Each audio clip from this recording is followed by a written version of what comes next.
Continuing on down our road of what we missed in 2018, and now we're going to jump into something a little more mainstream that came out earlier this year. That's right, old Jim from The Office stumbled upon a little world where if you make a sound, you dead, brah. And we're going to talk about it. That's right, John Krasinski directed. What, did he write it? I can't remember if he wrote it either. He just directed it. Directed film, A Quiet Place. We'll see if... Is this a film that we really did miss in 2018? We'll find out on a very, very quiet edition of the review. Oh shit, something's coming!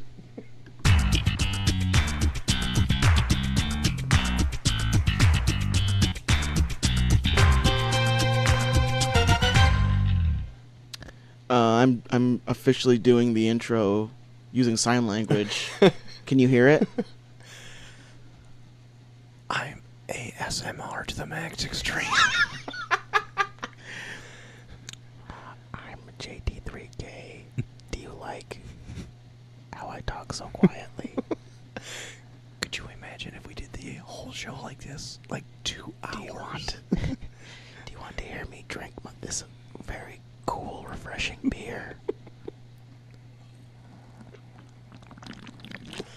Oh, sickening. Somewhere, someone got off to that. Someone came that quick. Welcome to the Review, a show where two small town dudes give you our big, quiet opinions. We are doing it. JT. We're going back in time earlier in the year to hit some stuff we missed before the end of the year. We can make up the top 10 lists shine. Yeah. Of course, as always, I'm Troy to the max extreme. We're fighting to make sure Troy doesn't have bad shit in his list when he caves. That's right. So Quiet Place is on the docket for tonight. JT, as you've said already, before we up top, we got to do some housekeeping. Housekeeping? Housekeeping. Housekeeping, you want towel? No, we don't want towel. Housekeeping. I'm not going to go. Do the whole bit? Do the whole bit. Richard, hold me. So why don't we start with some news, JT?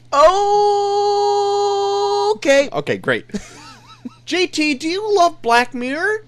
Yes. Do you love pop music? Yes. Would you love Miley Cyrus to be in an episode of Black Mirror in season 5? Okay. Well, she is.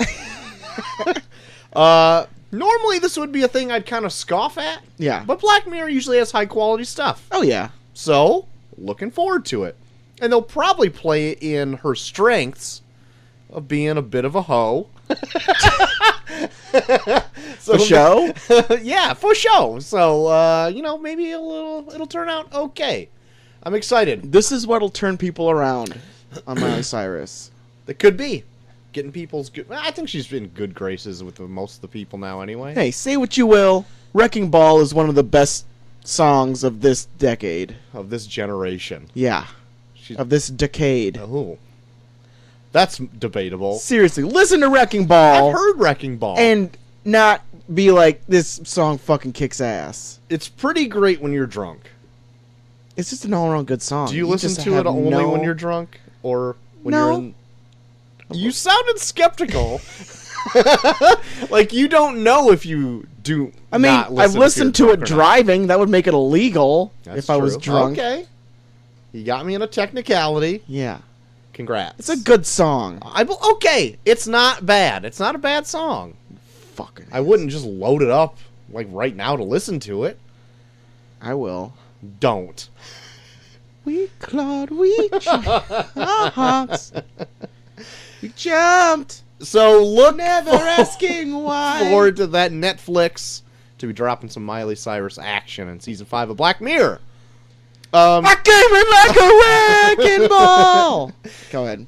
More Netflix news, JT. Did you see this? That The Punisher season 2 is going to be dropping. Dropping. Also be dropping sooner than later. They want to make sure get it out there. It's dropping in January. Holy shit. Next month. You need to hit it quick before you hit it. Yeah, you quit it's it. like Disney's just breathing down Netflix's neck like, look, release this soon or we're just going to fucking take it. Yeah. We'll buy you, Netflix. Yeah. That's a threat. We want Punisher. Get it out. Get this shit over with so we can fucking take it. Yeah. So anyway, Punisher All starts in January. All right. I'm excited for it. Yeah. Punisher, I like the first season quite a bit. Oh, yeah. And then they probably have Jigsaw in this one. I would assume so. Yeah, Since he was the big... Well, he was in the last season, but it was like his the whole origin. season was like his origin. Yeah. So that was good, though. I actually didn't know it was going to be Jigsaw up until like the second to the last episode. Yeah, I didn't realize it until he started rubbing his face in that mirror. I'm like, oh, you're Jigsaw. Oh, you're a Jigsaw. I get it. I get it. You're losing your face right now. While we're still on the superhero train, JT, we're going to jump ship to Marvel and go to DC. Okay. Matt Reeves, the Yeah. director and I guess writer-director of the next Batman movie. Yeah. He's got to have that script in for the next one by the end of the year. And With I don't Ben know. Affleck being like, no. See, I already think he's out. I think he's doing like a younger Batman tale so they can recast. Okay. And then go from there if need be. Yeah. And I don't know if the end of the year thing I heard is a threat or not. Or it's just like, hey, I'll probably have it done by the end of the year. Yeah, I was going to say. Who knows? Usually when they put deadlines on scripts, it always bodes well for the project. No shit. So that is still possibly happening. Still And- possibly. So maybe look forward to a Batman movie further down the line. Maybe. Possibly. Gotcha. After all these other ones come out. There's like 19 movies that DC is planning to do. Yeah. Batman may be one of them. If anything, JT, it'll be a movie. We're reviewing a DC movie in like 2 weeks. That's right. Get to the theaters, people. That Aquaman I heard is pretty okay. Yeah, I've heard mixed things. I've heard that some people say it's okay, and I've heard some people say that it sucks. Oh boy. No Stellars in there? I have not read anything where it's like best fucking movie ever. Oh boy. Like the best compliment I've heard for it so far is it wasn't as bad as I thought it would be. God. I think I've heard more positive things than that, but I couldn't tell you what were said. And it Yeah. could have been like, that was fine. Yeah, that's the closest I've come to like the most sterling review for it. I liked its color. I think that was a real thing I heard. Yeah. Now I'm going to be jumping to some video game news, You're JT. all over the map. All over the place. Getting a smattering of news. Everywhere. So the Video Game Awards were this last week. Yeah. Did you watch them? No, I saw that there was some things dropping Oh, that I'm pretty piss on excited me. for. Oh, I didn't break it. I thought I broke my pen. Sorry. When I just said piss all over me. Daddy. Anyway, so We're getting down to it now. yeah, the video games were this last week, and they did have a few announcements. I don't know if this was said previous to the Video Game Awards, but Negan is going to be in the next Tekken game. Yeah, I've heard about that. And if they didn't announce it this last week, they showed a trailer this week Yeah. of Negan and his like fighting style and stuff. It's all Lucille in hand, just smashing people's Yeah, it heads doesn't in. doesn't even throw a kick. If it's to throw a kick, it's just to wind up harder with a bat. That's it. But what do we got here? that's okay. So they also, for his trailer, Yeah. do that whole Glenn killing scene of where everyone's down on their knees Yeah. from the freaking It's show. all Tekken characters. Yeah, it's all Tekken characters, and he does the any, mini, miny, mo to them, and then it takes forever. And then freaking everybody has their turn to fight him or whatever, and he's just smashing heads in with Lucille or whatever. wonderful. But it's fun. I wouldn't expect Negan to be in a Tekken game, Yeah. I guess. I think he'd be more Mortal Kombat. Yeah, exactly, with the blood and the guts and everything. Yeah. But speaking of Mortal Kombat, JT, they got that 11 coming up. Yeah, you led me right into my next bit of news here. Mortal Kombat 11 had a trailer. Took people by surprise. Yeah. I saw a little bit of this. 10 came out like 2-3 years ago? Probably 2 years ago. Mortal Kombat X? Yeah. I think that was 2 years ago at this point. It's a fun game. Yeah, I would love to play it sometime. Just go back to my PS4 envy. Your PS envy? So yeah, they were going to be announcing like some category of game, or it's like, here's the category for best fighting game, and then the screen glitched out on the big projection that they had at the award show, and then Scorpion Spear came through it, and then they played the trailer out of nowhere or whatever. Oh, jeez. So I guess it was a big to-do. And everyone's just fucking losing their shit. So it looked pretty cool. You got Evil Raiden again fighting a Scorpion. Oh, and Evil Raiden's back? Evil Raiden's back. Oh, shit. Like, he's got red lightning, so that's how you know I guess they did kind of allude to it in the... I think they alluded to it in 10? 10. Oh, okay. I don't know. I barely remember the story. I can never keep track Mortal of Kombat is so convoluted with story. I can never remember any of that. So, anyway, looks great. It's all a cinematic. It's not like in gameplay or anything like that, so it's just fun stuff. But then Raiden defeats a Scorpion, and then lo and behold, behind him steps out another Scorpion, but one with a classic costume on, and then it pans to Time Rift. Yeah, it is. It's like a character that they just introduced, like stroking a giant hourglass, but the sand is going up. Oh, shit. Can you even imagine what's going on? Oh, shit. Time is at play here, JT. Time doesn't exist. It doesn't matter. It's just a fucking construct, it's irrelevant. It's just like your opinion, man. But that's pretty much all the news I have. I've got a lot of trailer news today. Yeah. So. Well, the one thing you didn't bring up that I was excited about that they announced at the Video Game Awards is that they're redoing Crash Team Racing. Oh yeah, I did hear about it. Yeah. I did hear about that. I saw it and I was like, yep. So are they doing a thing where they're remastering it like the Crash Bandicoot games, or are they doing like all new tracks? I think they're remastering. I don't know if they're doing new tracks, but I did see that they are making it so that you can choose, like they're giving like different carts, like you can choose different carts for characters and stuff. Okay. I'm hoping maybe they'll do other tracks, especially since like they made the remastered Crash game like just every game just put in one game. Yeah. I'm guessing that they would probably try and like revamp the tracks or make new ones and shit, but goddamn, I loved Crash Team Racing. Yeah, me too. I loved it a lot. Oh, so good. Oh. Man, hopefully someday when I'm old and gray and I get a PS4, we can play it together. We're just going to go to the same retirement home when we're like 70 and just play PlayStation all day. That would be amazing. Get out of our room! I don't want to take my medicine, you bitch! I'm too busy shooting a hole in Grand Theft Auto. Bitch took all my money! Everything's going to be so PC when we're like 80 and we're just going to be like, I'm trying to deal some crack! Grandpa, you're so crass. Shove it up your ass, son. Yeah, but that's all my news. I got nothing else. What do you got? I got some things.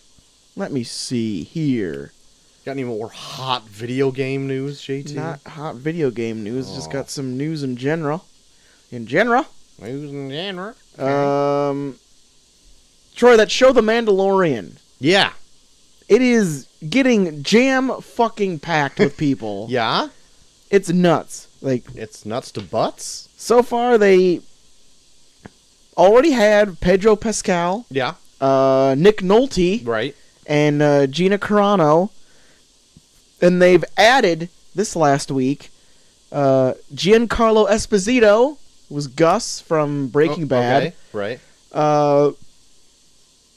Werner Herzog is going to be in it. Okay. And Carl Weathers. Werner Herzog. Carl Weathers Okay. is going to be in it as well. Solid. They're jam-packing the fuck out of this cast. I like it. Make it good. Make it worth it. Get on that Disney app, peeps. Get that Mandalorian action in your eyeballs. Yeah. Carl Weathers, people. Carl fucking Weathers. Carl Weathers. Do you think he's still Baby, got those guns? going. He still has those guns from Predator? One would hope. He's still kept in shape. looking for his arm. Baby got still going. Troy, the National Film Registry added some more films to its illustrious list Okay. this past week. The three big ones being Brokeback Mountain, Uh-huh. The Shining, Okay. and Oh. Jurassic Park. Okay. Okay. I think those are excellent entries. Yes, quite good. Quite. Quite. Wait, what was the second one? The Shining. Okay, yeah. Good entry. For whatever reason, I could not remember that. Here's some news based on some things we've brought up in the past. We've always brought up how we feel like Hoda Kotb is being driven down the wrong path by a certain Kathy Lee Gifford on the Today Show. Uh-huh. She was just a nice, bright, shiny person. Uh-huh. And then old Kathy Lee Gifford had to move in Yep. and pump her full of wine Right. at 10 o'clock in the morning, make her act like a real whore on TV. Horse's ass. A horse's ass. Well, there may be hope for Hoda, because apparently beginning April of 2019, Kathy Lee Gifford will officially be off of the Today Show. Getting kicked off or is retiring? She's just leaving. Okay. But I thought she already had like her own show. Like that's not this. I don't know. Is that not true? Am I just making things up about I think you're making my things idol, up. Kathy Lee Gifford? Yeah. I don't know. Great. Great. Thank you for the information of a show that I never watched. I just brought it up because remember we always would go on these rants about Kathy Lee Gifford back in the day.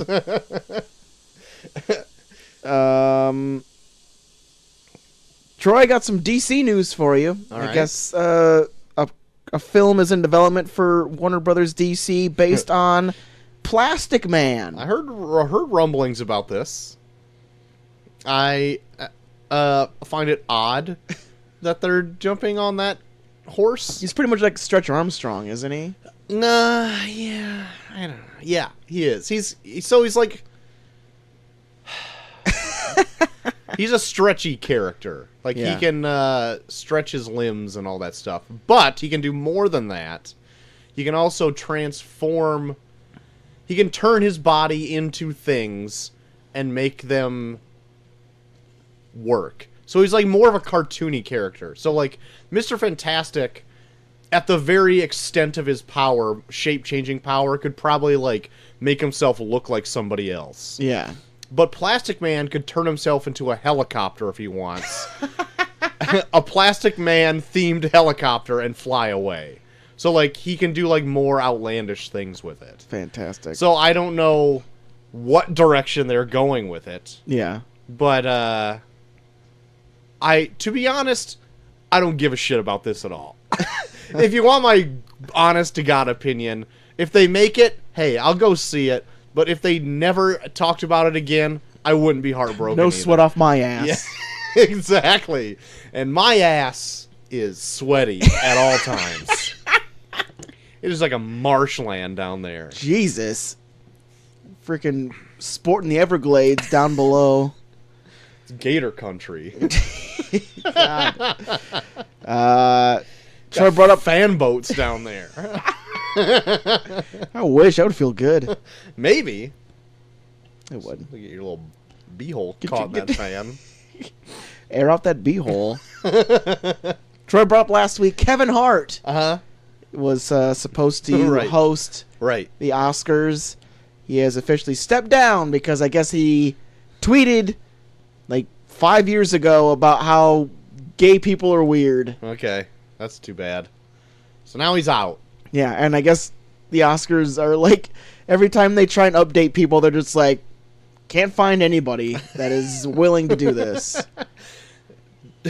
Do they really need a host? Let's have Siri host the fucking Oscars. Yeah. Why not? They'll probably dig stuff up on Siri. Get that fucking new like Google app that talks back to you and like can make orders over the phone for you. Yeah. Like, hey Google. Oh god. Oh, that didn't answer. Good. It answered on your phone though. Hey Google. Would you host the Oscars? Sorry, I can't help with that yet. Yet. You hear She's that? working on it. She's becoming aware. You heard it here, folks. The contract is being written up. Maybe she can't talk about it yet Yeah. because it is in talks. That's right. You never know. That's right. So anyway, She is a locked box. what I'm saying is, why don't you just start the show and then start right away with awards? Don't get people warmed up for nothing. Yeah. Just first presenter. Here's the award for best costume. I don't know. And then that's it. This shit is just getting out of hand now. It's like literally like the minute somebody is chosen for something, like the internet is like, okay, what did they do wrong? Right. Like, We who gotta find out what cares? they did wrong. I don't give, who gives a shit. I mean, obviously some of it's not great that they dig up, but this 5 years ago, did he go on like a homophobic rant or what? I think it was just like he put jokes out there that like something was like I would slap my son if he said he was gay or something. But it was I like guess a- that's not real great. No, it's not good. But it was like made back in like a time where it was like, I don't know. Still uncouth, but a lot of people were doing it. Yeah, yeah. Yeah. And literally, like, all you have to do is just be like, yeah, I fucked up. And they should be allowed to just, I don't know. It's weird. Just get Jimmy Kimmel to do it then or whatever. Yeah, just Who get fucking, cares? I don't know. I just don't care. I'm just gonna look up the results. I don't give a fuck about who hosts it. I'm probably not gonna watch the fucking thing. Yeah. I know I'm not. Who gives a shit? Who is it like in January, you said? I think the Oscars are usually like in March or April. Oh, damn. So why are they Or worried? maybe February. I don't They know. can't find somebody to fucking host if it's that far along in the year. I don't know. They gotta vet them or something. I don't fucking know. Well, Troy, before we get to the Oscars, All right. we got the Golden Globes, Okay.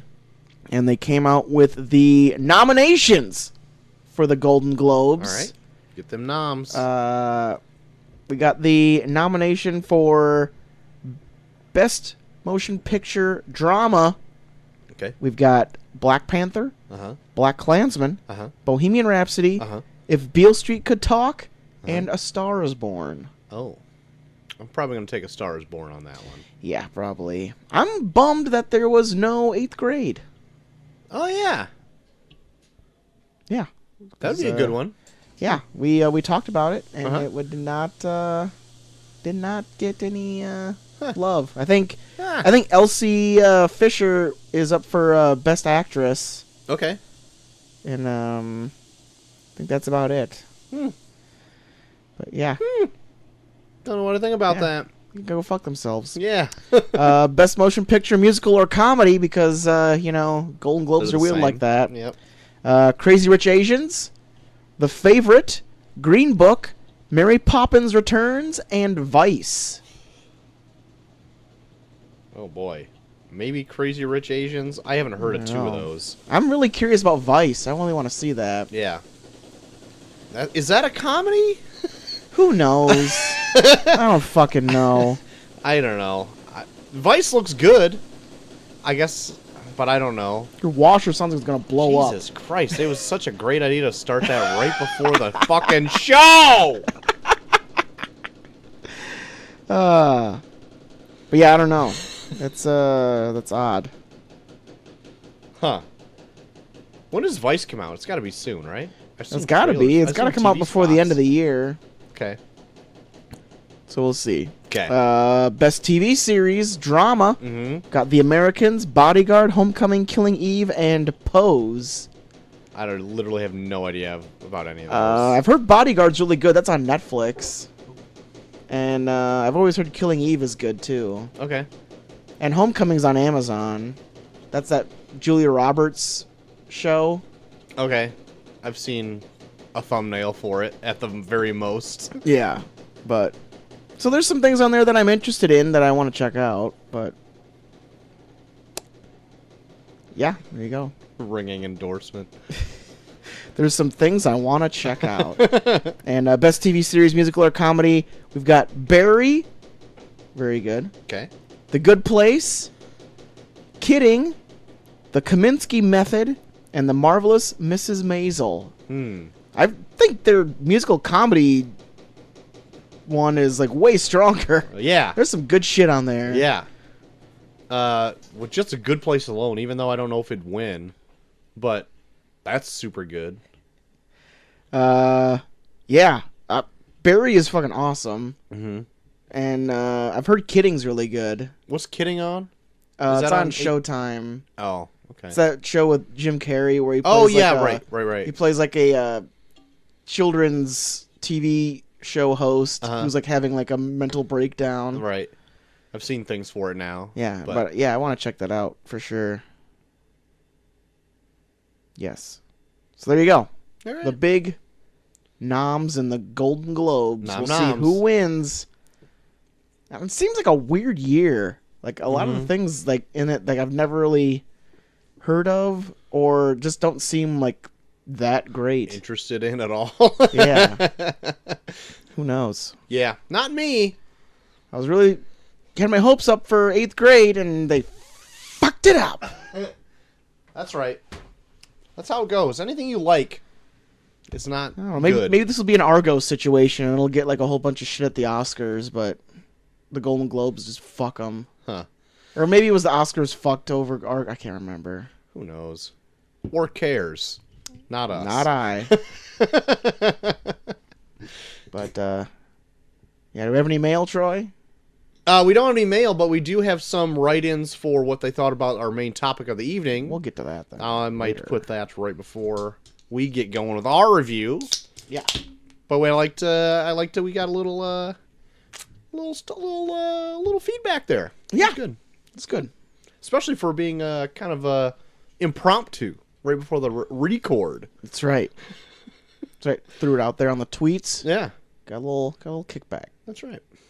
Not money. No. Of course not. No. I mean, we get paid in your gratitude.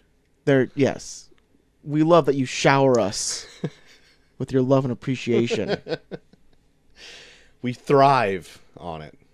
Eat that shit up. We eat shit, all right. We eat shit. Speaking of eating shit, at my work today, there was a ugly sweater contest going on. Yeah. Did you see this tweet already? Saw- So, one of my coworkers just bought a sweater and put my face on it. And they found the dumpiest picture of you, too. And I was like, where did they fucking get that picture from? And I know they got it off Facebook, but I'm like, what is it from? Because I am drunk as fuck in that photo. And I found what it was. It was after our recording of doing our Fancy Bastard episode, when we each had like 2 bottles of wine, and we are just lit. And we had like we made Chelsea take pictures of us afterwards. That's from when it was. Oh, my God. So, that was Like, good prank. They zoomed in so close to your face, like to your nose in particular, that it reminded me of something we're going to talk about in our episode on Monday. Like the fake Denzel picture from... Just look at the nose. We'll talk about that later. Yeah, we will. So anyway, that was my eating shit moment of today.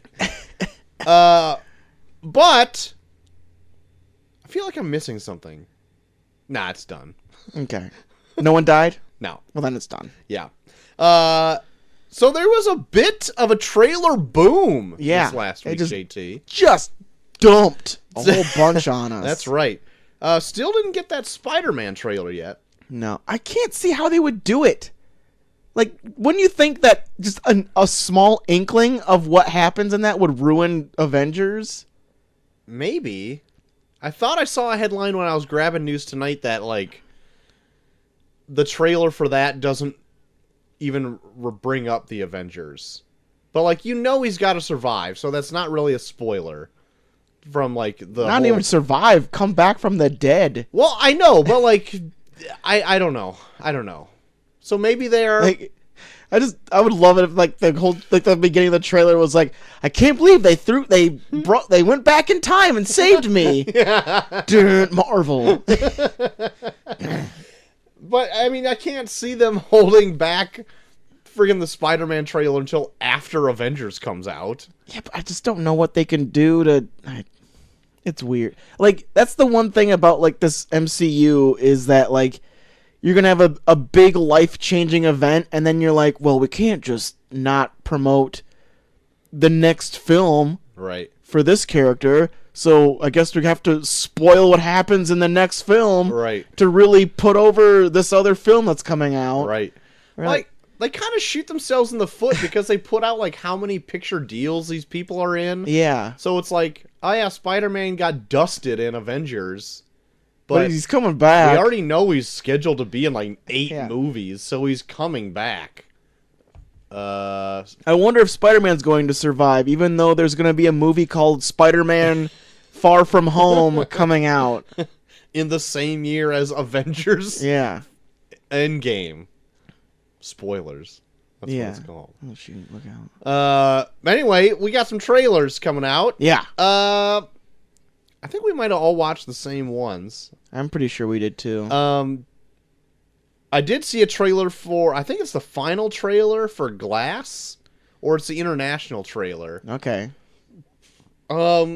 It's kind of different from the one that really skews kind of superhero heavy. Yeah. And makes it more into like a drama, like sprinkled with just like fantasy elements in it. Yeah. I actually prefer this trailer over the one that came out previous. Okay. It shows a bit more of the Beast being all beastly, the Beast. Like scaling walls and stuff. I'm the Beast. And him just like showing all of his neck veins. But like, I don't know, maybe it's CGI'd face on like a bodybuilder or something like that, or either that or McAvoy like pumped up for this movie. I love like the Beast superpowers that he got his pump on. But he looks like way, like when he's like all pumped up, he looks massive. Yeah. So I don't know if it's like a CG help or whatever, but he looks pretty big. So good job, McAvoy. Well, if things work out the way I have them planned, we're gonna do a big deep dive into the Shyamalan-verse. Cool. Like, that'll be one of the first big things we do in January since... Shyamalan-tastic. That didn't work. But that's all I had. I get one take, and that's all I get. You did it. You done did it. Otherwise, I got 3 other ones besides Glass. I think I have 4 other ones. Oh! Yeah. Go ahead. Well, they put out a teaser trailer for something that you've brought up before, Troy. Netflix's show on the Umbrella Academy. Oh, yeah, I did watch that, too. I don't know why I didn't write it down. And I'm interested. I don't know anything about it. Just know that the lead singer of My Chemical Romance wrote the book. Yeah, it's good. I have them. Do you want to read them? I'll bring back that one book first. I don't think you want me to borrow the one you've anything. had for like 2 years or whatever. I have it sitting, and I keep thinking about bringing it back, but I just keep forgetting. Umbrella Academy is really good. It's about like, if you didn't see the trailer, it's about like these group of babies. Well, a small selection of babies of this It's huge like 30 group. or something. Yeah, but there's only 7 that are Yeah, taken. but then this guy adopts 7 of them. right, and makes them pretty much into these superheroes. Yeah, And makes him his own like little personal army or whatever. yeah, And then it's really fun and quirky, actiony, and it's got good drama elements too. I think Ellen Page in this series is going to play like a pretty major role in it. It's really good. It's one of my favorites. And now like a third, there's 2 parts that are already written. There's one called Apocalypse Suite, and then the next one's called Dallas. yeah. And then the third one, Hotel Oblivion, is currently coming out. Ooh, So it's a good time to be an Umbrella Academy fan. Let me you just go. tell you that right now. it looks good from what I saw. It looks like fun, and they look like they put some money into it too. Yeah, well, I can only assume they would, because with one certain character in general, like it would have to be pretty effects heavy to make him work correctly. Yeah, Like, I don't know if I want to. Well, I'll spoil it because you can find it in a book if you look it up. But like, it's the children are all numbered. Number 1, 2, 3, 4, 5, 6, Yeah. 7. Number 1, when he grows older, he goes by the codename 8 Boy, yeah, and he's got like the head of a man but the body of a gorilla. And so like, and it's kind of like weird because his head like sits in like this plate, and then the rest of it is like this weird like grafted on gorilla body. Looks pretty nuts. yeah. And he's like way disproportioned and it's whatever. I'm gonna pull it out right now so you can see it. Oh, don't pull it out, Pulling it out. Troy. Put it away. Where is it? Oh my God! Pulling it out. Like, that's what he looks like. Holy shit! Yeah. He's got some big titters. He's got some titters all right on him. But yeah, so I'm excited for it. Right on. I think it I'm comes out pumped pretty too. It soon, looks right? good. Yeah, I think it comes out February. I Yeah. think. Oh, then they're promoting this quite a bit then if it's come out in February. Yeah, All right. I got 2 months. Well, good. Usually for Netflix stuff that's like, hey, this is coming out like next week. Watch it if you want. We got a ton of shit, so do whatever. You're paying for it either way, so we don't give a shit. Yeah, who gives a shit? But yeah, anyway, that looks good. Not Avengers. Umbrella Academy. Umbrella Academy. Avengers is later. Yeah. I got also a trailer of a movie called Brightburn. Yeah. Or Brightborn? Brightburn. Burn. Yeah. I think it's written and directed by James Gunn. No, it's produced by him. Oh, is it? Yeah. Ah, shit. Regardless. Yeah, I can't. I think the director is someone that did like a music video. I was trying to hear about like what was all done about it, but I think like one of the people that wrote it is James Gunn's brother. Okay. The guy who played Rocket Raccoon? Or did the CG for Rocket Raccoon? I think so, maybe. Okay. But no, James Gunn's just producing it. He's not directing or writing it or anything. Oh, okay. Anyway, what I loved about this trailer is they totally spoofed the Man of Steel trailer. Yeah, they do. Like it even kind of like gets uplifting at one point, and then like the minute like it starts like going into those horror elements, and it just kind of like takes like a minor tinge to the song. Where you're like, oh, that's awesome. Yeah, they even use like the same text. Yeah. And everything, but like it looks like it's essentially the same story where this boy crash lands on Earth and he realizes that he's not from there and he's like an alien. Yeah. And even like his parents was like, we probably shouldn't show him who he is yet or whatever. Yeah. Or he's like going to be a danger to himself, blah, blah, blah, blah. And the whole time it's like this weird kind of uplifting like Man of Steel type scene. And it's like, you're going to be destined for great things. Yeah. Like, it looks exactly like Man of Steel. And then right as where you think it's going to get uplifting, it drops it on its ear, and then it's totally like a horror movie. Yeah, he starts torturing a waitress. and then he's got like a weird looking mask too that's kind of freaky to really look at. creepy. And then he has like the red glowing eyes underneath it. Like, oh fuck, yeah. Looks pretty sweet. Looks pretty different too. Yeah. Which I like that they're taking like this aspect of like a superhero story and like playing with it this way. Yeah. There's plenty of stories that already do that, and I'm surprised they haven't done them yet. Yeah. You've always brought up like that one that's like it's pretty much like a spoof on Irredeemable. Yeah. Yeah. Where it's just like exactly like Superman and his whole pantheon of like Justice Leaguers. Yeah. But like little things tick at him until he just snaps and just is like, fuck you, I'm gonna go evil. You suck. You're all sucked. I'm gonna suck your island into the ground and just suck you all. So that's what he does. Just a lot of sucking. But yeah, this looks not exactly like that, but No. it looks I love like they similar. like super put over James Gunn's name. Like this is supposed to be like his revenge for getting taken out of the Marvel universe. Right. So much so that it tricked me that I thought he wrote and directed it. Where it's like, I hate superheroes so much, I'm gonna turn them against you. Yeah, but I'm really kind of pumped for it. It did the right thing. It got me excited for the movie. Yeah, So. yeah, no, I'm really looking forward to this. Mm-hmm. I think this also comes out in May. This comes out Memorial Day. Oh man, summer release right in the very beginning of that summer release. We might have to do this one. Write it down. Write it down. We won't. We'll just wait until it's like, oh yeah, that's coming out. Yeah, I guess we'll do that one. The next one, JT, did you watch the Godzilla trailer? The King of the Monsters? Did. King of the Monsters? I did. The Monsters. Yeah.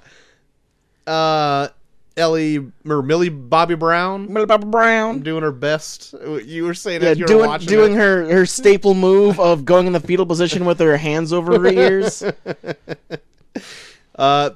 They showed a little bit more of the monsters in this, which I really liked. I think it looks pretty good. A lot of it is in the dark, so they can hide a lot of stuff, I think. Yeah. But otherwise, I think it looks... I can't tell if it looks great. It physically looks good. Yeah. But, I don't know. I'm not a huge Godzilla fan or a big monster movie fan.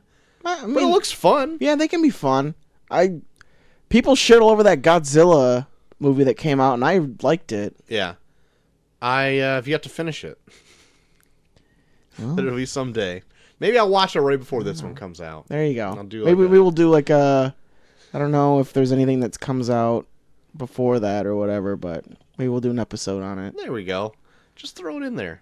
We did the King Kong. Yeah. Because I think I read that... I guess Charles Dance in this is supposed to play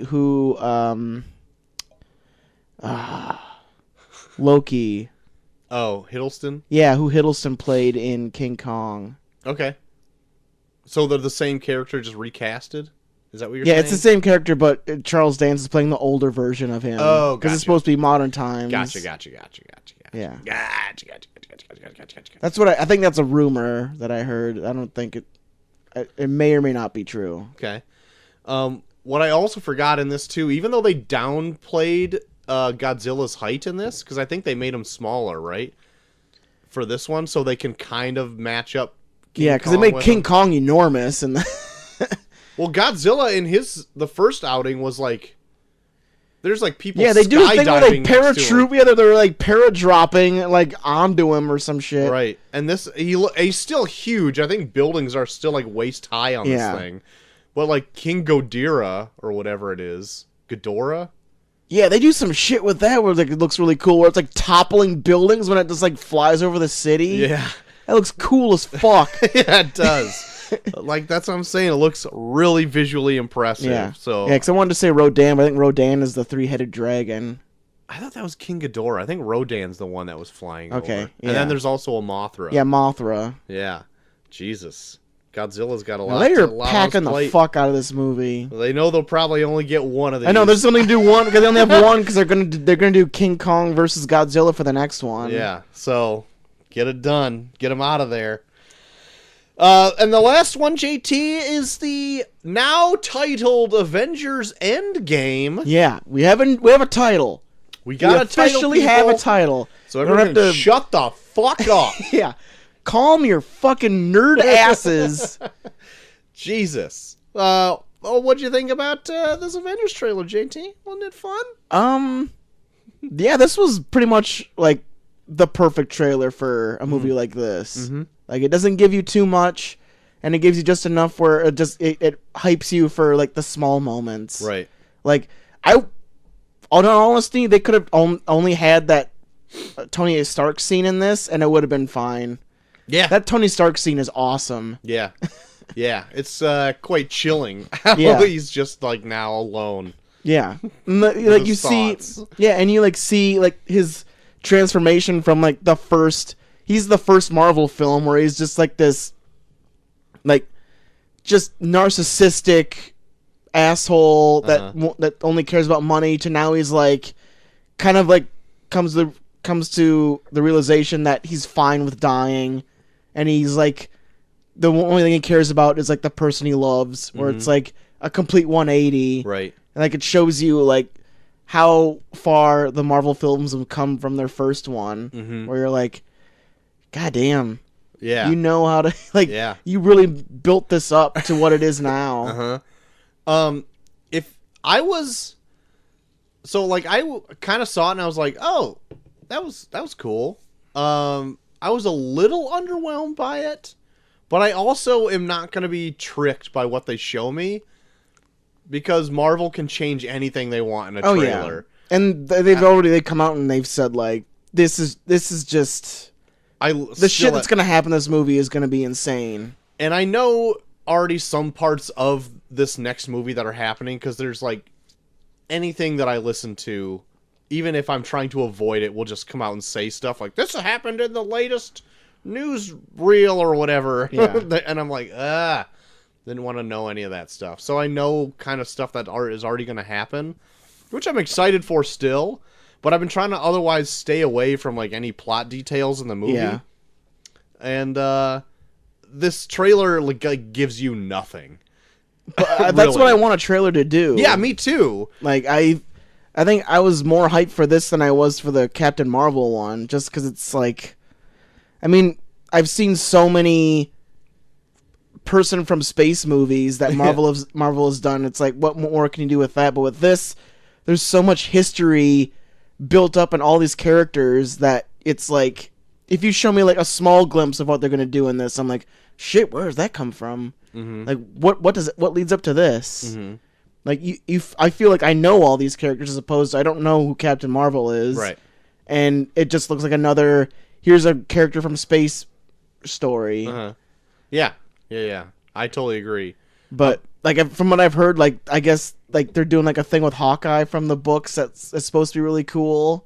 Like his whole sword thing. He's supposed to be like this character called Ronin. Not to be confused with Ronan from Guardians of the Galaxy. Yeah. And I know I've already heard like a whole bunch of people are like reading into things already. Yeah. In the books he was this character Ronan for a while after I think he came back to life somehow. I don't know. He's like a ninja character. Like a bunch of people take up that mantle like after like they don't know who they are anymore, kind of stuff like that. So I can only imagine like during the snap. Like his whole family died. Yeah. And now he's just out killing motherfuckers. Yeah.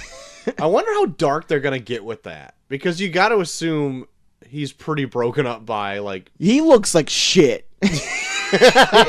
When they like zoom in on his face, he just looks like a lifeless being. When I watched the trailer, I was thinking, I'm like, what's the darkest thing that could happen? And I'm like thinking like, so what if it's like him and his wife at his farmhouse, right? And they're having this happy time. They don't even have the TV on. They're not paying attention to what's going on in the real world, because really it's only happening in Wakanda, right? And otherwise they wouldn't even know what's happening. Yeah.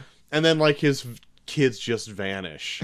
And then like they get so broken up by it that his wife just blows her brains out. Oh God! And then he just is like, no, now what do? I must get a new costume and fight people with swords. Or what if only his wife vaporizes and she's driving the car with the kids in it? Oh my God! See, that's heavy shit, man. But Ant-Man's back. Yeah. He gets out somehow. Yeah. Cool. I've also heard people are reading into that where I guess it says archive in the corner on that video. Oh, okay. So they're kind of thinking that it might be like a time thing. Okay. Because they do have that thing from the last Ant-Man movie where it's like, don't get caught in a time warp or something. Right, they throw in right at the last second. Yeah, where it's like, oh, I wonder if that's going to come back in some way. Yeah. But there's been like a lot of talk that could be a really cool addition to like this movie where we do like some time jumps with Ant-Man where like you're getting introduced to more of this universe through like flashbacks from his perspective. That'd be fun. Yeah. So yeah, otherwise like I didn't even need a trailer for this to go see it. In all honesty, they didn't need to make this. No, People will no. come to it in droves no matter what. Right. They're only making it because geeks don't have a fucking life.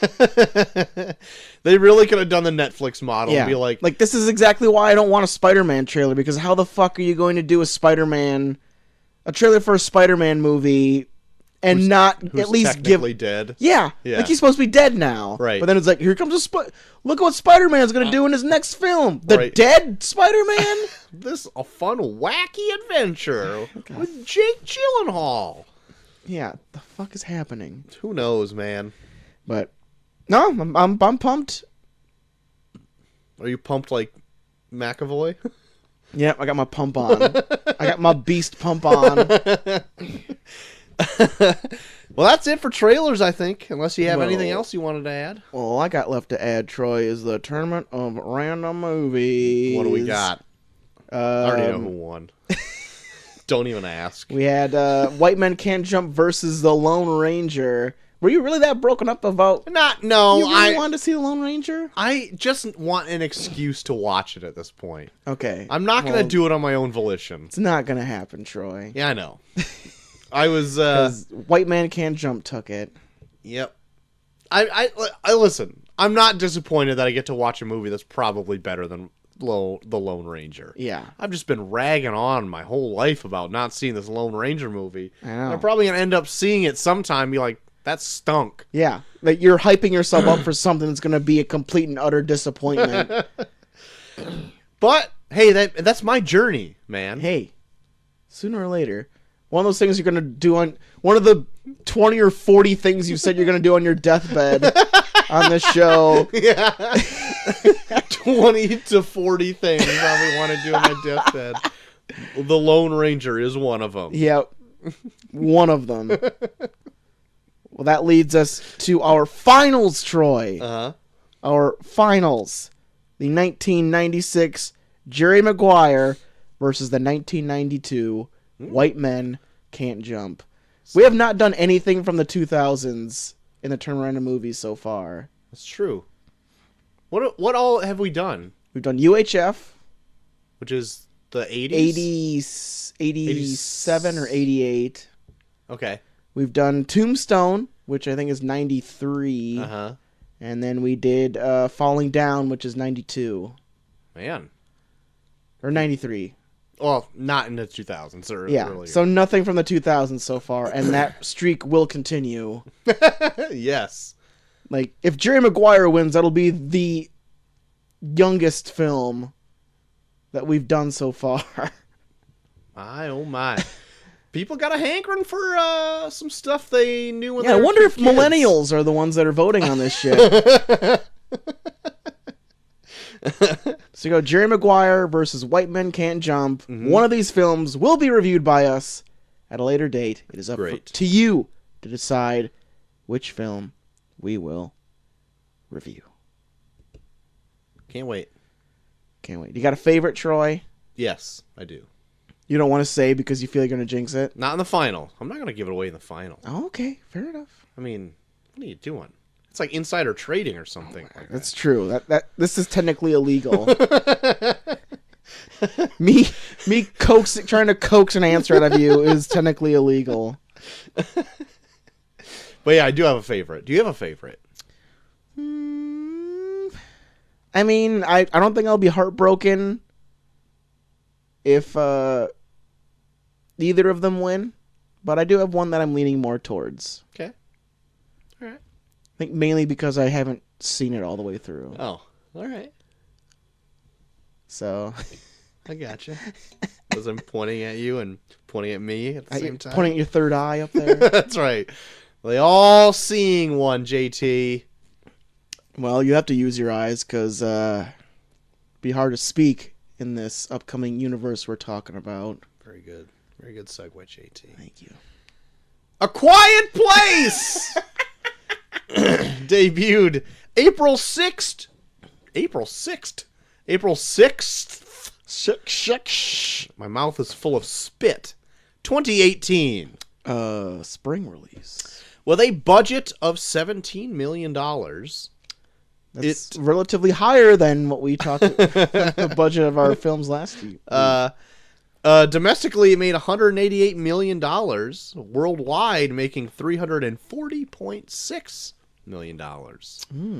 Not too shabby. No. Made a little bit of money back on that Got one. some of that scratch. Rotten Tomatoes has it at 95%. And IMDb has it at a 7.6 out of 10. And Double Feature Preachers Hi-yo. gave it an A. There you go. There you go. Double Feature Preachers. Little fun facts about this movie before we get into it. That this movie was once going to be considered a part of the Cloverfield universe.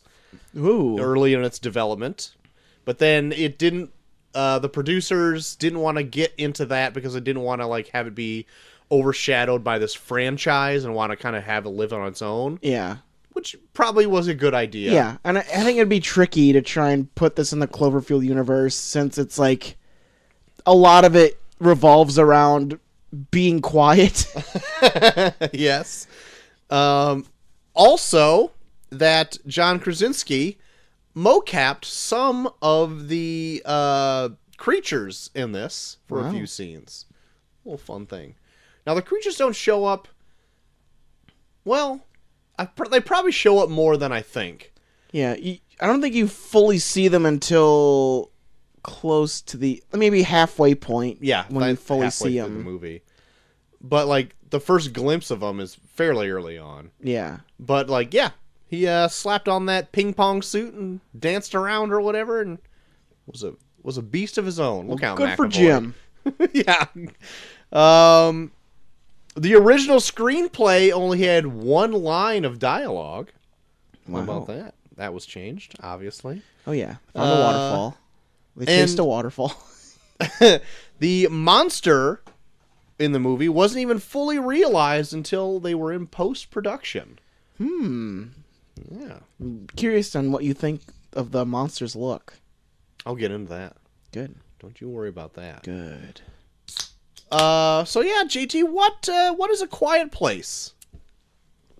Well, we follow John Krasinski and his family. Mm-hmm.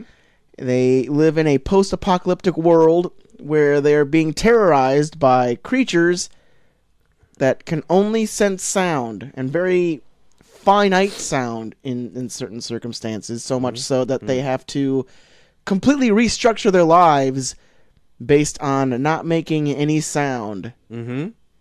And we pretty much follow them on a real shitty day. Oh boy. Oh boy. It's pretty much like a day and a half this whole movie takes place in. Uh-huh. Minus like the flashback in the beginning. Right. Yeah. My God. It is such a like I think like when I first saw this, like when I realized that it was still the same day, I was like, Jesus Christ. Yeah, there's a point in this near the end where it's just a shit fuck stack of things happening.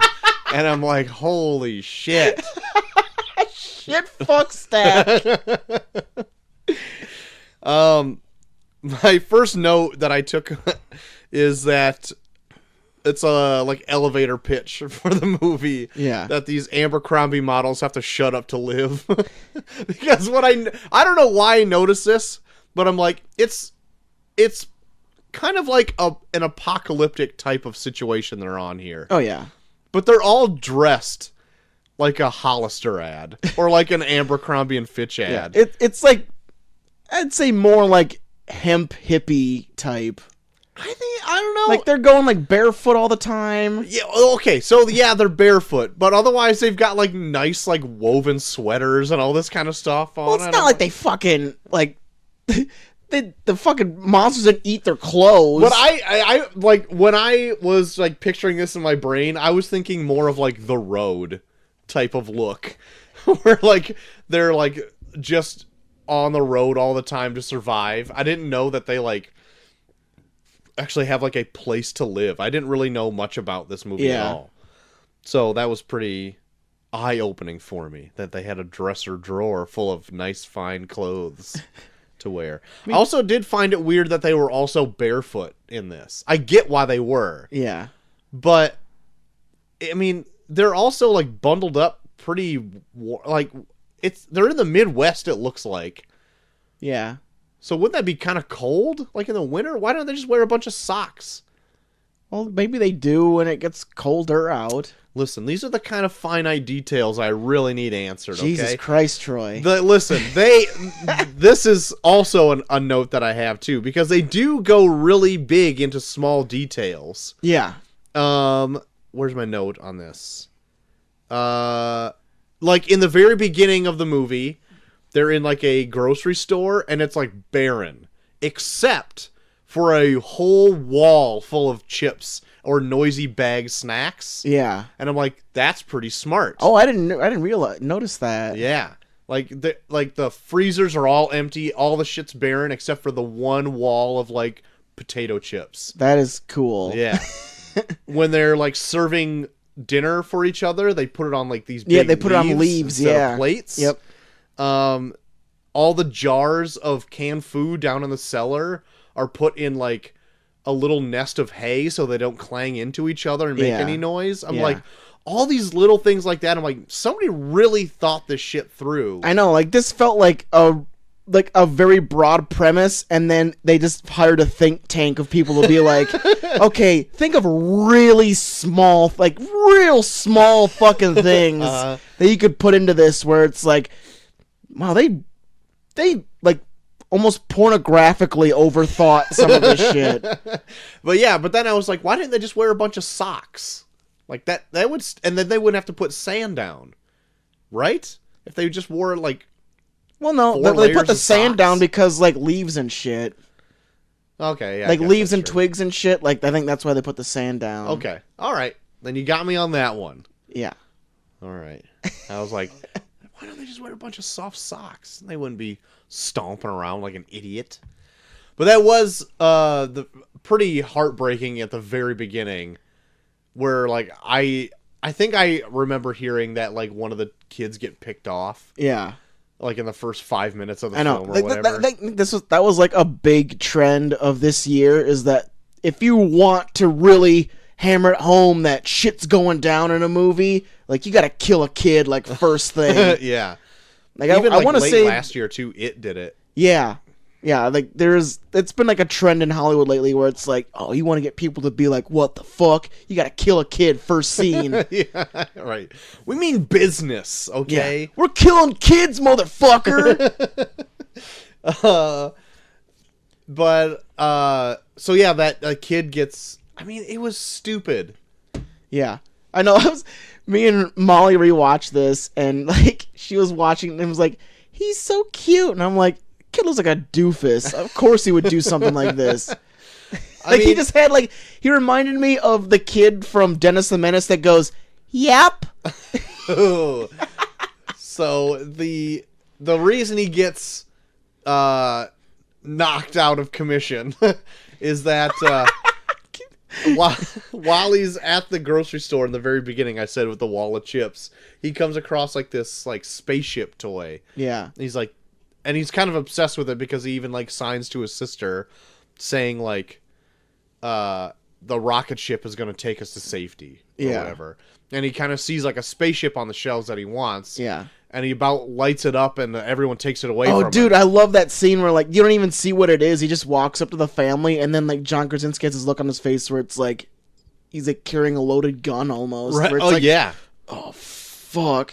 And then he carrying a bomb. Yeah, and then he grabs it and it's like, oh, it's like a spaceship, and then he just like slowly opens it and then takes the batteries out. Like he's just like, yeah, like he's like disarming a bomb. Yeah. Like Jesus Christ. Yeah.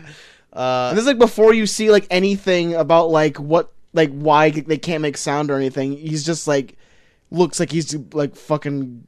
Oh, what the fuck? Yeah. And so he takes the batteries out and sets it up. He's like, no, you can't have this or whatever. And then while everyone's going back home, the big sister is like, well, you can probably have the spaceship. That's fine. Doesn't give him the batteries or anything. Because really, what is it going to do? And so like he's like, I'm going to take these batteries. And then on the walk home, for whatever reason, they let the smallest kid be the caboose of this whole family train. I know. And so he's like stuffing batteries in this thing and fires this thing off. And like it all happens in like slow motion where they hear it going like, "Wah!" Yeah. Well, no, they show it from because the older sister's deaf. Right. And I guess she's an actual deaf person that they cast for this. Mm-hmm. And they show it from her perspective. They do a lot of cool things from her perspective where they play out scenes that are completely silent where shit's going down, but like you're seeing it from her perspective, so it's like you can't tell. Uh-huh. And they just show it from her perspective where she's just walking, and then the parents turn around like horrified, and then she's like, what? And then they show that the fucking kid is firing off this rocket. Mm-hmm. And then John Krasinski is just sprinting towards him and doesn't get there in time, and that monster just takes him right out. Oh my god. The monsters in this are so fucking terrifying, because it's like you literally can't do a thing.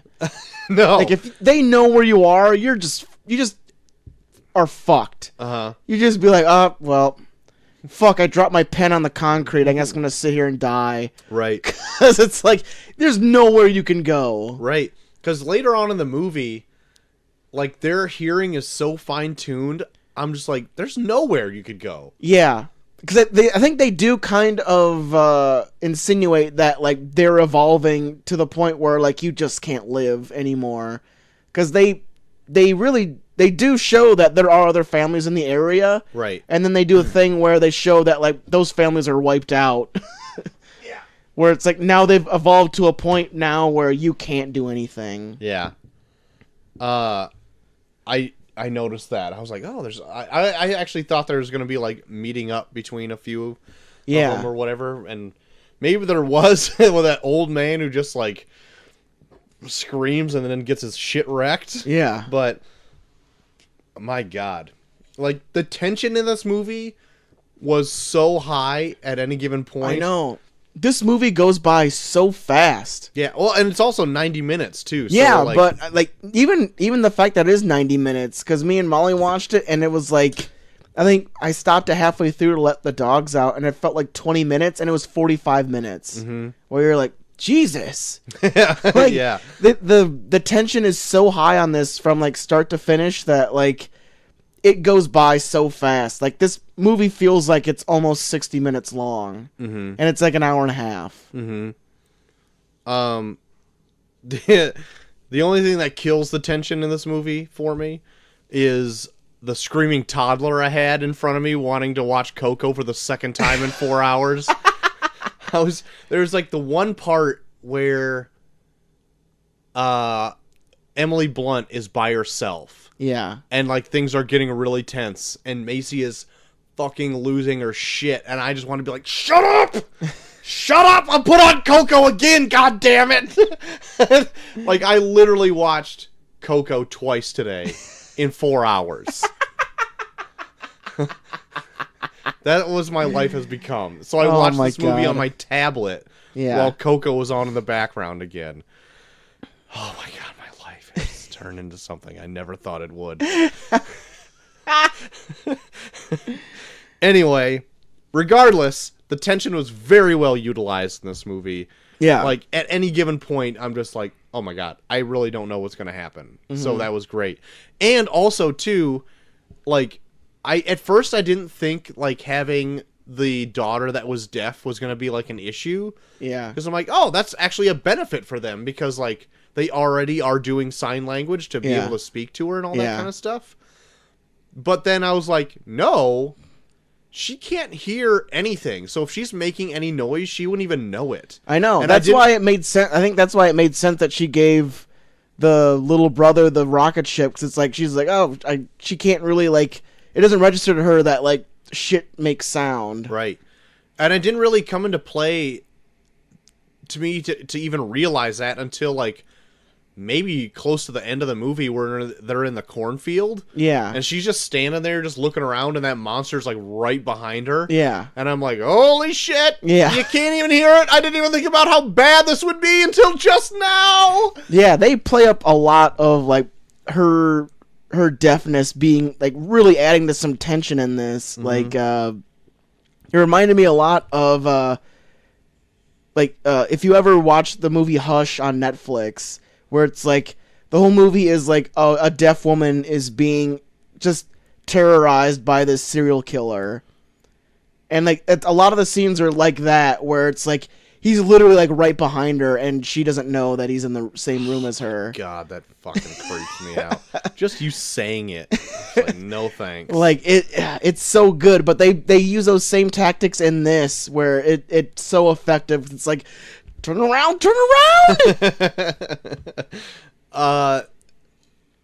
Also, like this is like another thing that happens like in a lot of post-apocalyptic type things where a baby shouldn't be there, but of course a baby is coming. Yeah. It's like, oh my god, how are they going to do this? Yeah, and and Molly had like a long discussion about like when did she get pregnant? Like, how do you get pregnant in this world? I came to the conclusion that they fucked in that waterfall. Why? Because you think that she's a screamer, or they what? Waterfall fucked. You don't have sex just to like be. Hey man, people have needs. They could do it quietly, like fucking like little.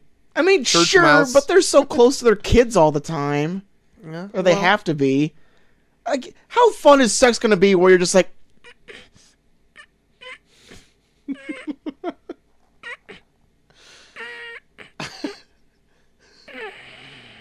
Hey, it all feels the same, right? That's what I tell Chelsea.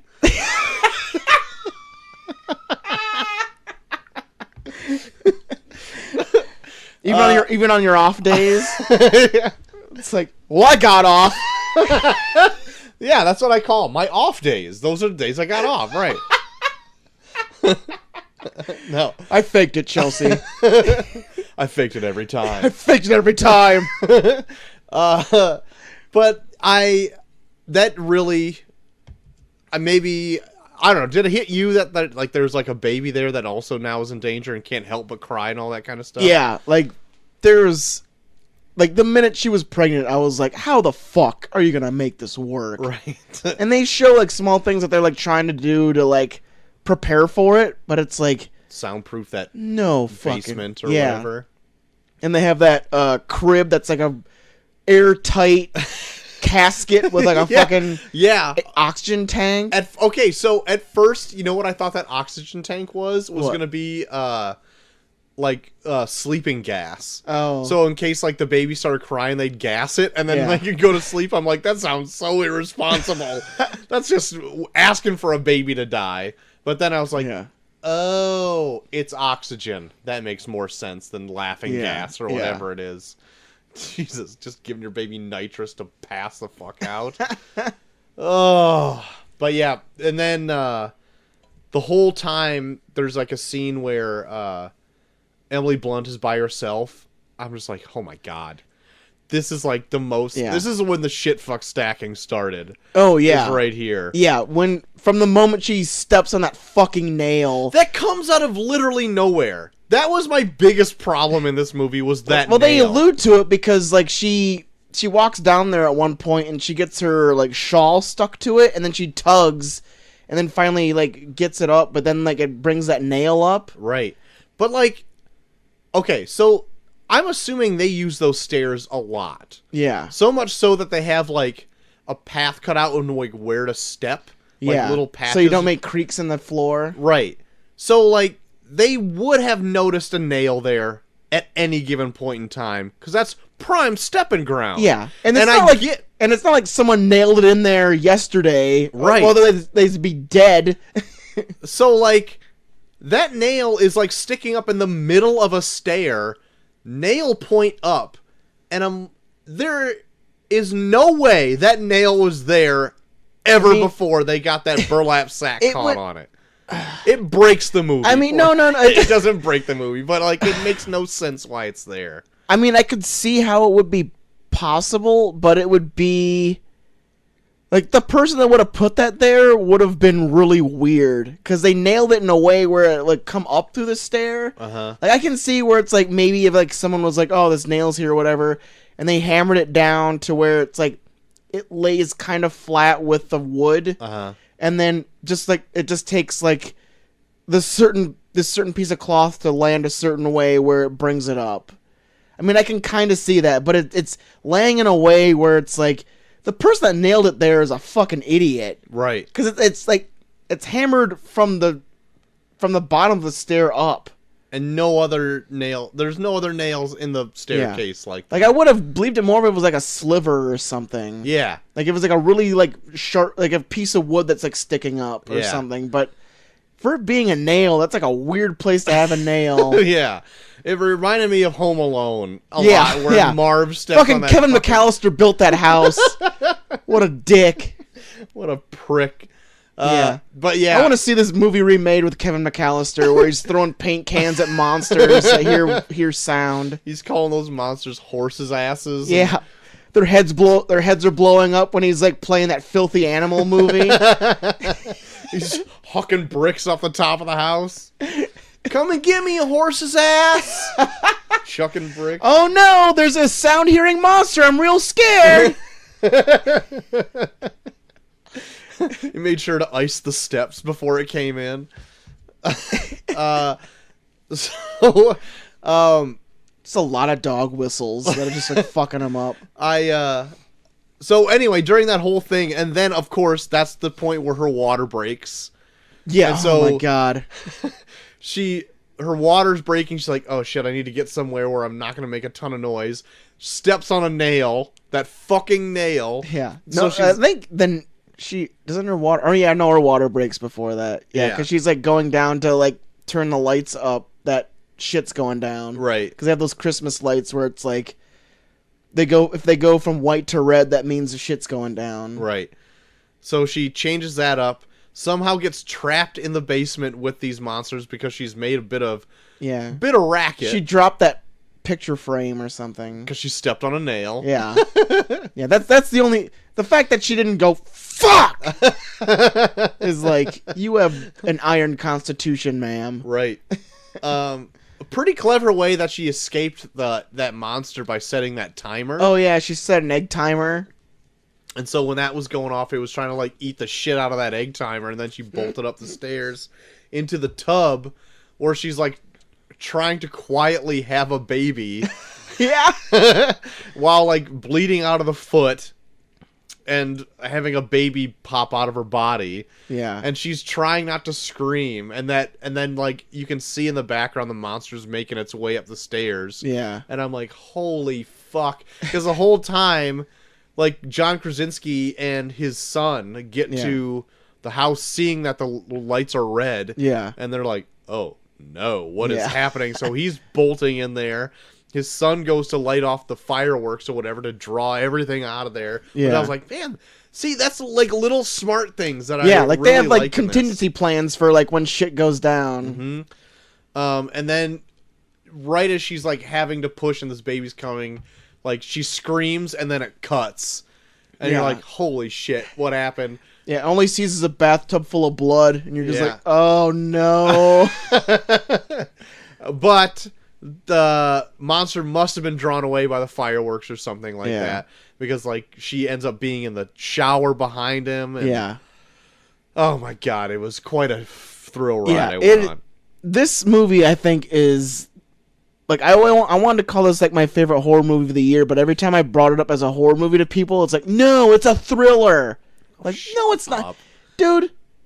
Fuck you. It's a fucking horror movie. Like, this movie had me on the edge of my seat more than, like, anything else this year. Mm-hmm. Like, it is seriously, like, that fucking, like, right. crazy. Yeah.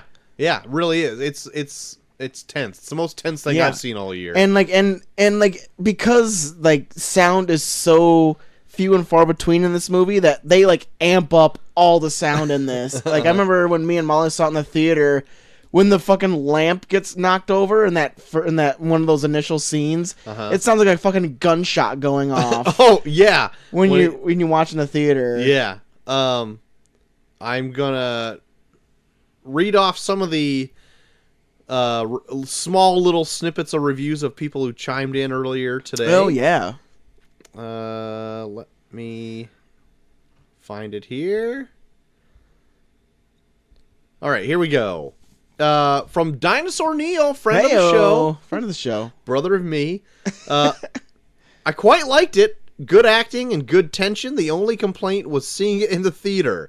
A movie with minimal sounds really amplifies how GD loud some people can be in the theater. Oh yeah, very true. I heard that from multiple people too. Oh yeah, I know. I watched this when I watch this at home. My dog pretty much goes ape shit like every 20 to 30 minutes when things go by our house, and I was just like, Bucket, if this ever happens, we're just gonna have to put you down because there's no way we'd be able to survive. We had both members of the Pop Culture Punks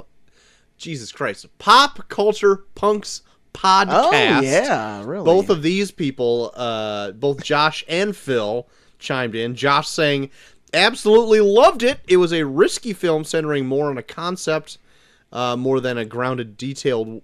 wait, hold on. It was a risky film centering more on a concept than a grounded, detailed world, and I think it did its job. Had me sweating with dread the entire time. Yeah. Very true. Highly agree. Phil, I was forced to watch it against my will in the theaters. I'm a wimp when it comes to anything, quote, scary, but I ended up loving it. The concept, the actors were awesome, and I felt tense the entire time. Yeah. Especially John Krasinski is amazing in this. Like, he has one of those, like, emotive faces. Yeah. Where it's like he has like a way of like showing warmth to something just by looking at it. But then like when there's like shit going down, he has like this look of dread where you're like, oh fuck. Yeah. I really like John Krasinski and Emily Blunt in this quite a bit. Yeah. Like, actually everybody in this I thought did a really great job. Yeah, the deaf daughter in this is fantastic. I want to see her in way more shit. She is so good in this. Like I've never seen someone yell in sign language before. And she does it real well. Right. Even when she's telling like John Krasinski to like she's being forceful to stop it, she's just like yeah, she's just like, yeah, she is like, stop, fuck you, right? And I was like, man, she's really getting her point across. Yeah, even I can get that. Like if she were to slap her hands together any harder, they would have been dead. Yeah. And Emily Blunt and John Krasinski are obviously famously a real couple. Oh yeah, but they did such a great job in this that even their like the big fans of the Marvel fandom and everything are like, they should be the next like Fantastic Four, like Reed and Sue Storm. Oh yeah, and I'd be for that. That'd be pretty cool. Yeah. Everyone finally get their wish of Krasinski being in a Marvel film because the people have been pining for that. He's too busy being Jack Ryan. I know. Well, I guess he almost didn't take this role because he doesn't like horror movies, and he was gonna be filming Jack Ryan very soon. Yeah. But he read the screenplay and was like, "Oh no, I want to be in this. In fact, I'm going to direct it. Yeah, I'm going to take everything away from you, and I'm just going to do it all." Yeah.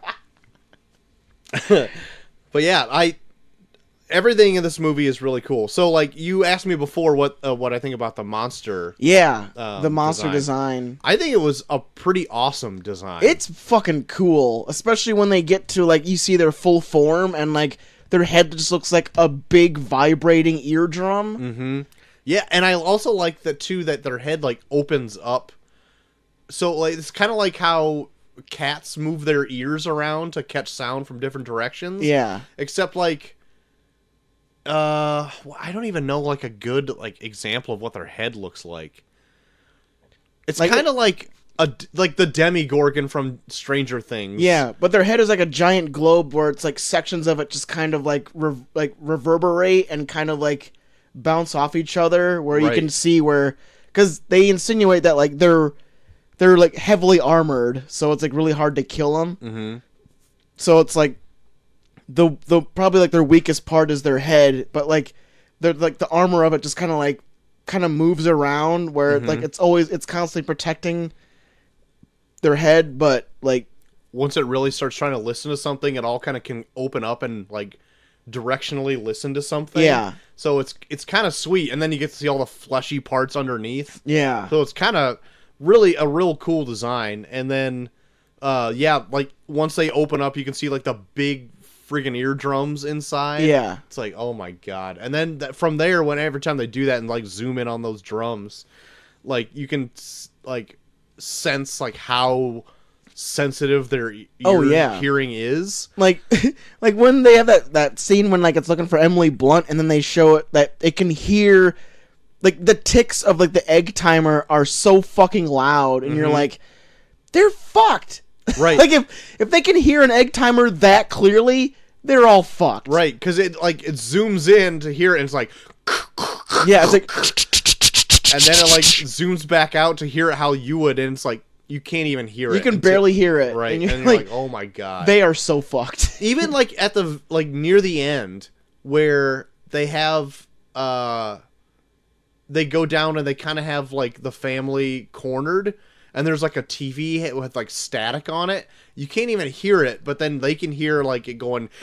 Yeah, like it sounds like a fucking snowstorm to them, and Right. then they like zoom back. It's like, Yeah. So like I was like, holy shit! Like I had a hard time believing that mattress over that opening would like dampen enough sound Yeah. for them not to be able to hear anything, Yeah. especially with a screaming kid down there. yeah, So I'm like, well, I'll just take your word for it that it works. yeah. The one thing that I want to know is, though, and I don't know, maybe you can convince me otherwise. So there's obviously loud things that go on in nature, because you see earlier, like, a raccoon gets his shit wrecked by one of these Yeah. monsters. So, like, why wouldn't they be attracted to water? Because it makes it sound all the time. Well, they do show that like it's been like almost it's like been like more than a year. Like this movie takes place like a year after, like more than a year after everything's happened. So I feel like they show that they're like evolving, like they're like getting used to their environment and figuring out like what is what. And I think like maybe like when they first got there, like oh shit, like they were like attracted to water and shit, but like now it's like okay, well that's gonna be a thing. Like we have to like look for something else now. Okay. Because like I think enough time has gone by now where it's like now they're getting to the point where like they're catching on to what sounds do we look out for Okay. as opposed to sound. Right. Because the whole time they were like at the river, I'm just like, why wouldn't they be drawn here all the time if things... It's just a constant brook that's just like rushing through, especially at the waterfall. Yeah, But I mean, it shows there that they can be kind of as loud as they want at the waterfall. I think at least. it's like a boy who cried wolf kind of thing where like they probably went there a bunch of times when they first got here, but now it's like well that shit always makes sound, so let's not even go over there. All right, you convinced me. You did your job. Thank you. You can retire. All right, I'm too old for this shit.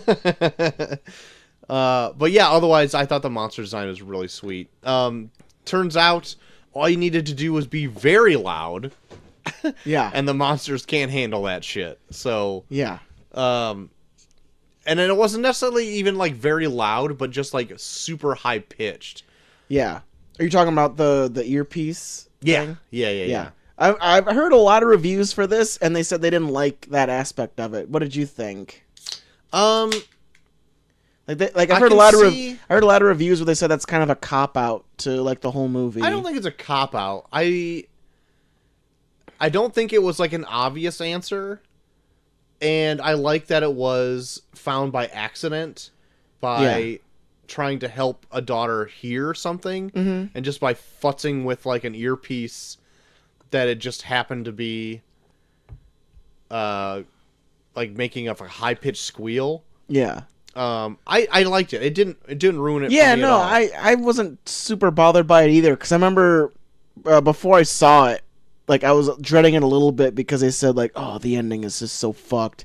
Or I was like, oh, okay, well, I heard it's good. I'm still gonna go see it, but yeah, no, I'm not like I wasn't too taken back by the whole, like the earpiece is the thing that like kind of Getting that fucks him haptic up. feedback or whatever. Yeah, because I mean, like if you play around enough with sound or any kind of like things that reverberate sound, like I think you'll find like that right enough pitch that will kind of interfere with things. And they do insinuate that they do kind of give off some kind of like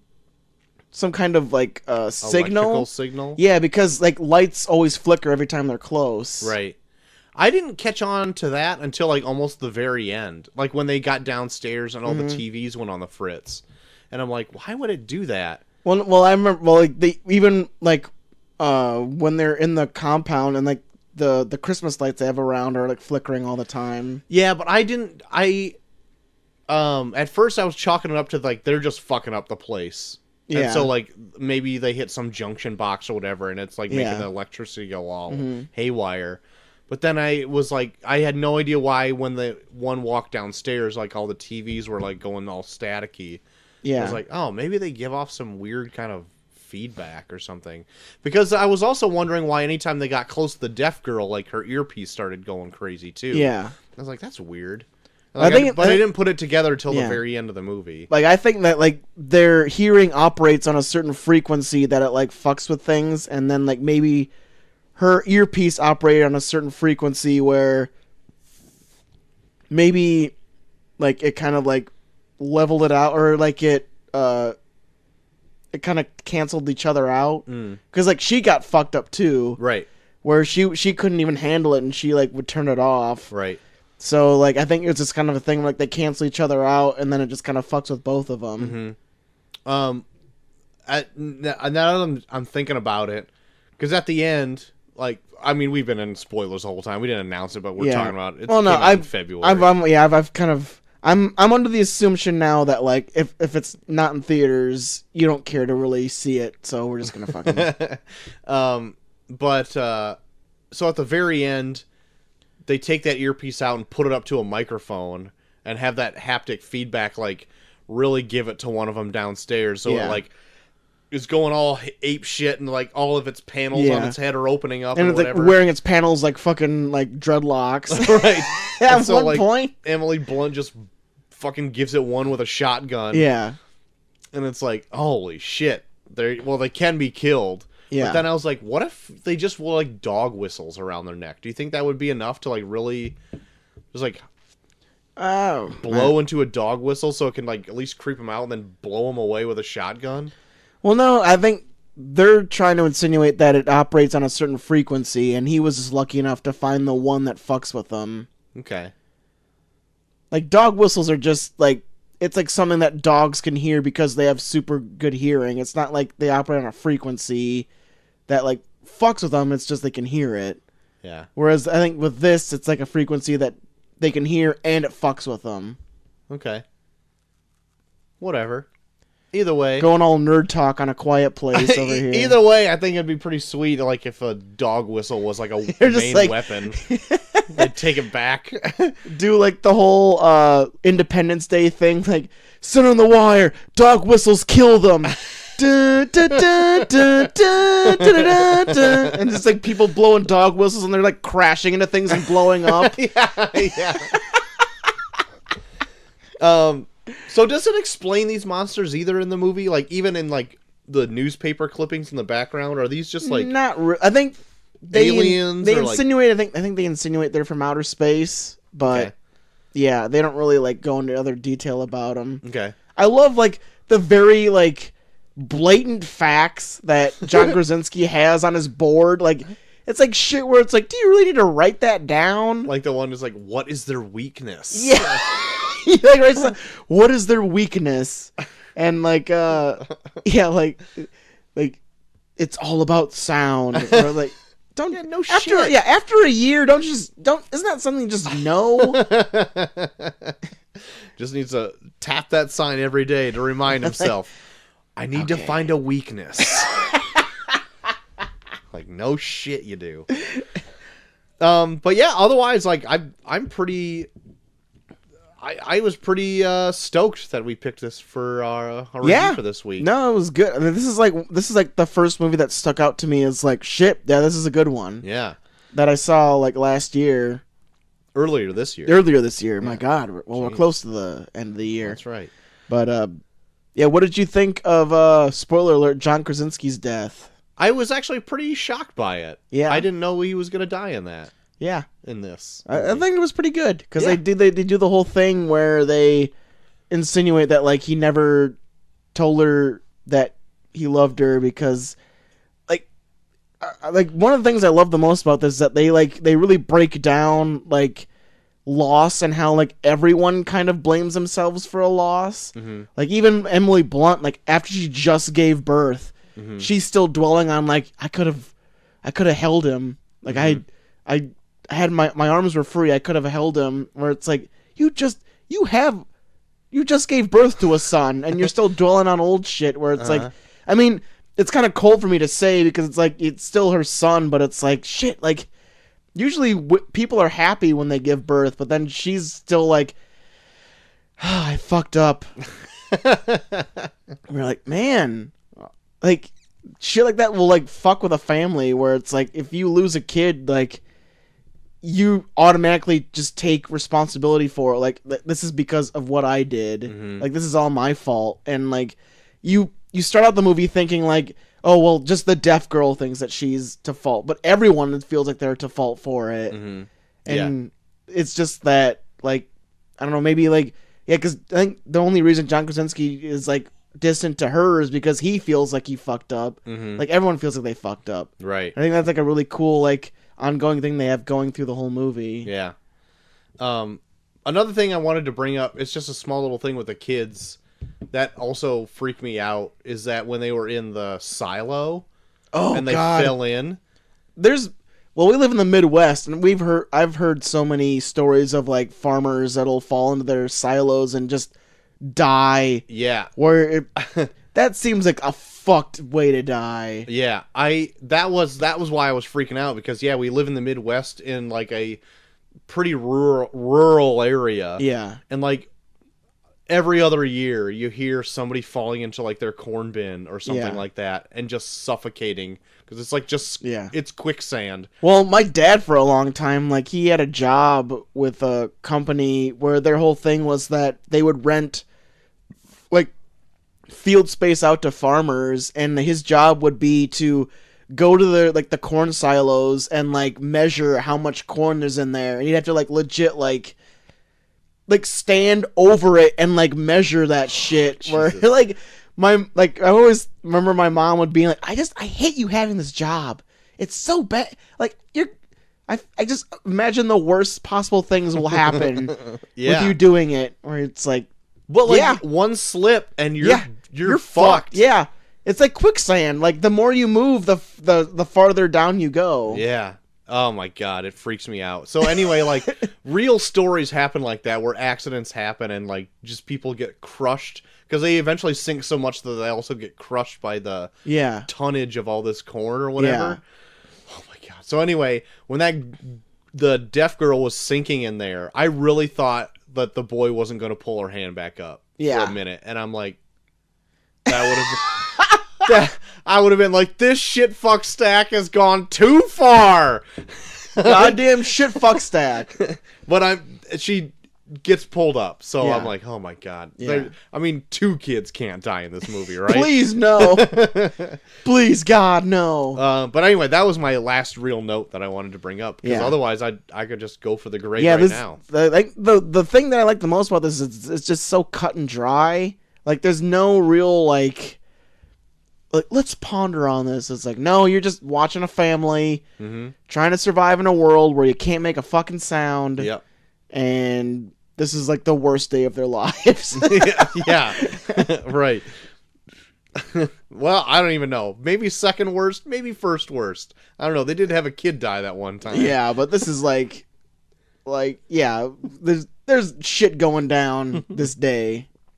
That's very true. But I'll go ahead and give him a grade if you don't mind. Do it. I'd go ahead give this one a solid A, JT. I really enjoyed this movie. Good. The acting was great in it. Yeah. I was on the edge of my seat like most of the time in this. I had an interesting premise. It was 90 minutes long. I mean, what else can you ask for? Exactly. It's almost perfect. Yeah, and the fact that the acting is so good in this that like a lot of it cannot depend on dialogue. That's what makes it so good. Yeah. It's like it's a lot of it is its facial expression and sign language, and I feel like that almost puts it even more above. Like if you were to have a scene where like they're yelling at each other, as opposed to like you can see the look on their face, like I just want you to do this, as they're doing in sign language. Yeah. It's like you need a special kind of acting to do that, to put that shit over. You bet. What would you give it? Yeah, I'm right there with you. I give it a real solid A. Yeah. I really, Double A. I really enjoyed it. Like, I feel like if you tried to dive as deep as you possibly could, you could maybe find some things to nitpick in this. That nail. That fucking nail. But I feel like even they went above and beyond, like, more than they probably should, like, they needed to really hammer home that we want to make this world as believable as possible. Right. With like all of the small, like even like the thing where you brought up where it's like no one touched the chips. I'm like, I wish I saw that now. That's a really fucking cool detail. Yeah. So yeah, like they go above and beyond with the detail in this to try and really hammer home how true to life this world is. Even though it's a world that will never exist. Right. And I really enjoyed it. And real solid A. Solid A. Yeah, real good. Real good pick. Good job, me. Good job, you. And partially me. That's right. Picking between two. So, besides Quiet Place, JT, anything else you were into this last week? Oh, man. There were some things. Let me remember. Oh, I saw the movie Searching. Okay. And it's real good. I heard it was, and I keep getting it confused with like other like movies that have like a weird premise where it's all through like a webcam and stuff like that. Yeah. So it kind of keeps getting drowned out and all that bullshit of that. Yeah. But I heard it's really good. Yeah, no, it's really good, especially if you were a big fan of just a nice like mystery. Like they really lay it out in a way that's really cool. Like even down to where like once the mystery unravels, you kind of come to the realization that like the clues were in front of you the whole time, because it's like because they pretty much show the whole desktop, the whole movie. Yeah. Like clues pop up where it's like it was in front of you the whole time, you just never saw it because you weren't looking out for it. Oh shit. So it plays itself out like a real mystery where like if you find the right things at the right time, you could probably solve the mystery before it even like starts to unravel. Okay. And they do some red herrings in here where you're like, oh shit.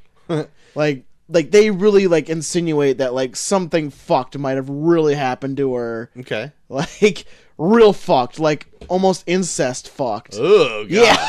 They get to some scenes where you're like, holy shit. Like you like I feel like if like especially with you being a dad, you will watch this and you will be like, I am not going to let my daughter out of my sight. Because it literally plays itself up where it's like it's a John Cho plays a guy. It's like, oh, I know my daughter. Yeah, I know what she does. And then like once she goes missing and goes like more into her personal life, like he finds her laptop and like goes through her laptop and like goes through her contacts and like does stuff. He comes to the realization like, I don't know my daughter at all. Oh god. Like this might play out more like a horror film to you. Oh no. Like I'm really interested in seeing it because even when we were doing our reviews last week, they were from like Sundance, and I was doing research on them. Like Searching was like in the list of like one of the better Sundance movies of that year. No, it's good, and they really play it up where just like because it's on a computer desktop, like tension is built based on like where he puts the cursor sometimes. Oh. Where like he's about ready to close out of something, then he like stops and then he like slowly moves the cursor up to something where it's like, wait, where's he going? Where's it? Oh shit, that is fuck. Where it's like it'll be things that are like right in front of your face, but you don't realize it until you like starts rolling the cursor over it. Oh, where you're God. like, wait a minute, that's not no. Oh shit.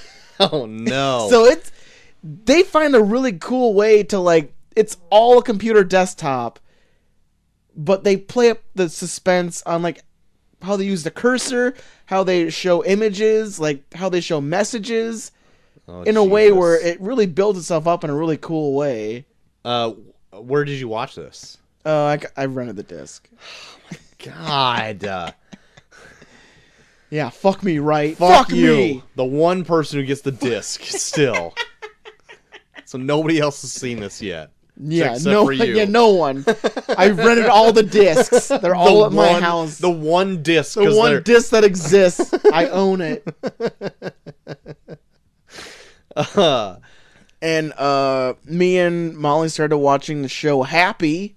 Oh yeah, I saw that was just on Netflix. We're like 2 episodes in right now, and I dig it quite a bit. I saw the premiere episode. Sci-Fi put it up on their website, so I watched it there. Yeah, I like it. I'm like 2 episodes in right now, and yeah, I just love that I love shows where like the main character is like just this irredeemable asshole. Yeah. And it's just like the only thing that's like trying to steer him in the right direction is like a imaginary character. Yeah. It's pretty good. Yeah.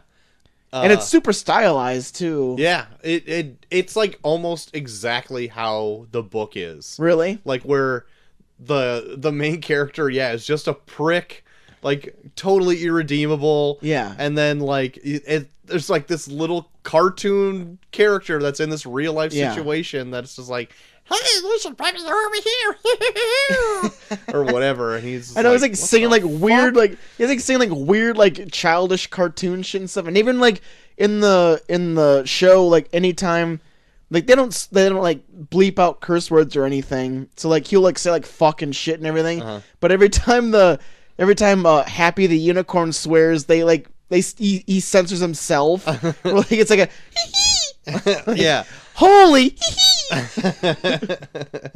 I can't remember what was all in the first episode because I kind of get it mixed up with like the book, so I don't want to like spoil anything for you. But like, I really enjoyed the premiere ep. But like in the second episode, it's hilarious because it's like the whole episode is like he's just convincing Happy to help him cheat at cards. Oh yeah, I think GHD was telling me about that. Yeah, like, he watched some of it. Yeah, so it's so good where he's just like making like Happy help him cheat at cards, and then he accidentally does cocaine, and then he just goes all over the room, and then he's like trying to like, I'm gonna fold. It's like the horse is just like flying all over the room. I might have to check that out. Hopefully I can check it out during the holiday. Yeah, and the second season of The Marvelous Miss Maisel is out. We're watching that. That's really fucking good. Okay. So, yeah, good stuff all around. Good stuff.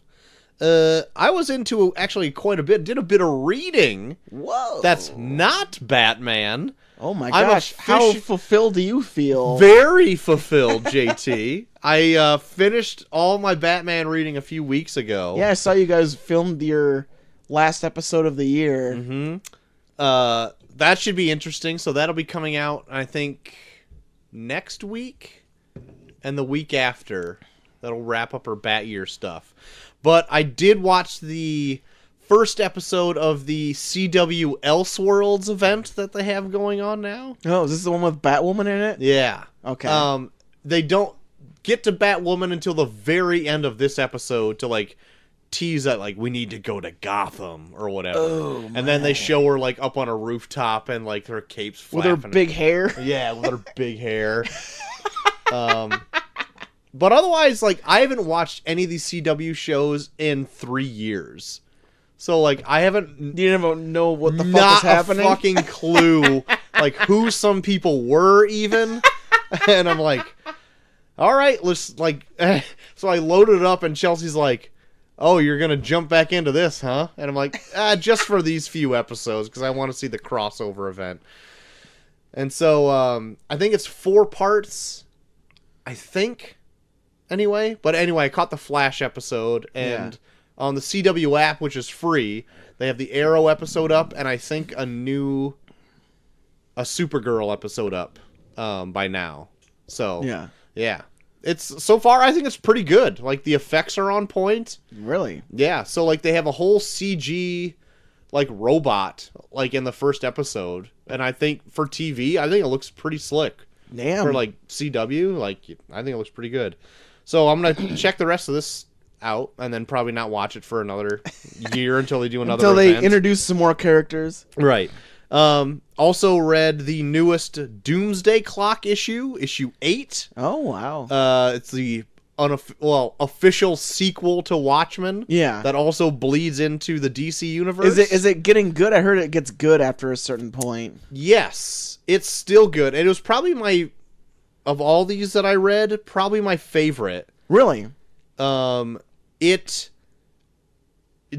kind of like a political issue this last one was. Superman goes to Russia, where Putin is in the book.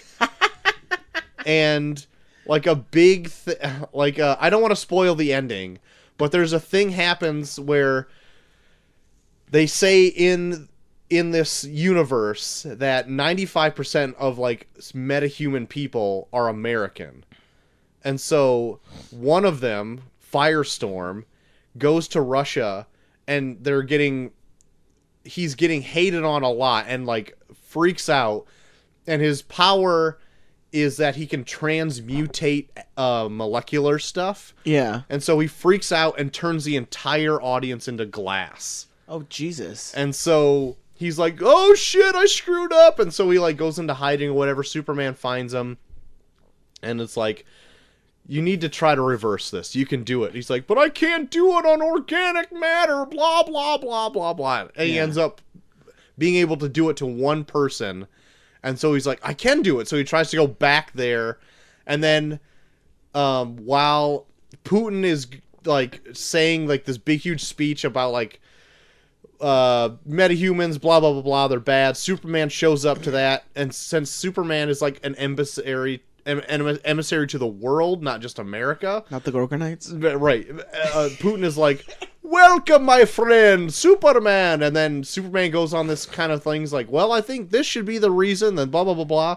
The whole time Batman's in his earpiece, and he's like, Clark, don't pick a side. If you pick a side, this is going to be bad. And then Superman picks a side, shit gets fucked up, and then fucking a shit fuck stack happens in Doomsday Clock, where the ending of it, I'm just like, now it's gonna race towards the end. Yeah. Because this was supposed to come out monthly, and the anniversary of the first issue is last year. Yeah. And it's only on issue 8 out of 12. Jesus. And so, like, they're really taking their time with this. Yeah.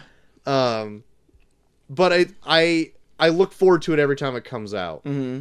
And I hope it really is worthy of, like, being a Watchmen sequel. Yeah. But anyway, the art in it is amazing. The writing is like pretty great. Well, yeah, and they're doing shit where it's like it sounds like they're trying to take like political issues and stuff like Watchmen did. Yeah. Yeah, and but it doesn't feel heavy-handed. Only if you sit back and really think about it. It's just like, oh, they're trying to take like a political stance. But even doing that, but they're even using like political they're using political figures. Like that's what Watchmen did. Yeah, they use Nixon and all that stuff. But anyway, Doomsday Clock 8 was pretty great. I'm also keeping up with a series called Immortal Hulk, which is pretty in its infancy. It's only on issue 10, where they're taking like a horror spin on the Hulk. Mm-hmm. And I am really enjoying this run quite a bit. Yeah. Like, the Hulk is like almost imbued with like an evil entity inside of it. Oh shit!